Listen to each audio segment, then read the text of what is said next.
తిన్నామా, పడుకున్నామా, తెల్లారిందా? వీటితో పాటు సంపాదన, ఫ్యామిలీ రెస్పాన్సిబిలిటీస్. ఈ సర్కిల్లో పడి మనల్ని మనమే మర్చిపోతున్నాం. లైఫ్లో అవసరమైన థింగ్స్ కోసం లైఫే ఒక అవసరంగా మార్చేసుకున్నాం. ఫ్యామిలీ కోసం సంపాదించడం, కష్టపడడం, ఎవరి దగ్గరనూ రోజుకి చాలాసార్లు కాంప్రమైజ్ అయ్యి బతికేస్తాం. బట్ మన కోసం, మనకు నచ్చిన థింగ్ కోసం మాత్రం కొంచెం టైం కూడా స్పెండ్ చేయం.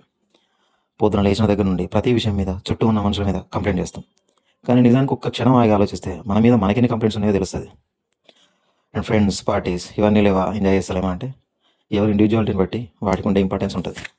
బట్ అవే ఎంజాయ్మెంట్ అనుకుంటే మాత్రం అవ్వదు. బికాజ్ నీ హెల్త్ కూడా ఇంపాక్ట్ అవుతుంది కదా. లైఫ్ని ఎంజాయ్ చేయడానికి ఇంకా చాలానే హెల్తీ వేస్ ఉన్నాయి.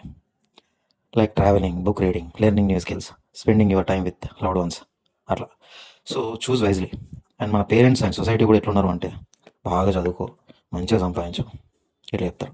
బట్ ఎగ్జాక్ట్గా నీకేం కావాలనేది మాత్రం నువ్వే తెలుసుకోవాలి. పర్టికులర్లీ నీ హెల్త్ గురించి కూడా కొంచెం కాన్షియస్ ఉండు. నువ్వు లావ్ అయినాకనో లైక్ సన్నం అవుతున్నావు కన్సర్న్ చూపించే వాళ్ళు ఎట్లా ఉంటారు. బట్ అన్నీ మంచిగా ఉన్నప్పుడే కొంచెం కష్టపడి అలవాటు చేసుకో. ఇలాంటి విషయాల్లో ఈజీ వేస్ అస్సలు చూసుకోకు. నీకు మంచి చేస్తుంది అని తెలిసినప్పుడు బోరింగ్ థింగ్ని చూస్ చేసుకోవడంలో నీ క్యారెక్టర్ తెలుస్తుంది. గీతలో చెప్పినట్టు రిజల్ట్స్ కోసం చూడకు, జస్ట్ కీప్ గోయింగ్. రిజల్ట్స్లోనే సాటిస్ఫాక్షన్ ఉంటుందనే పర్సెప్షన్ మార్చుకుంటే చేసే పని ఎంత కష్టమైనా ఎంజాయ్ చేస్తావు.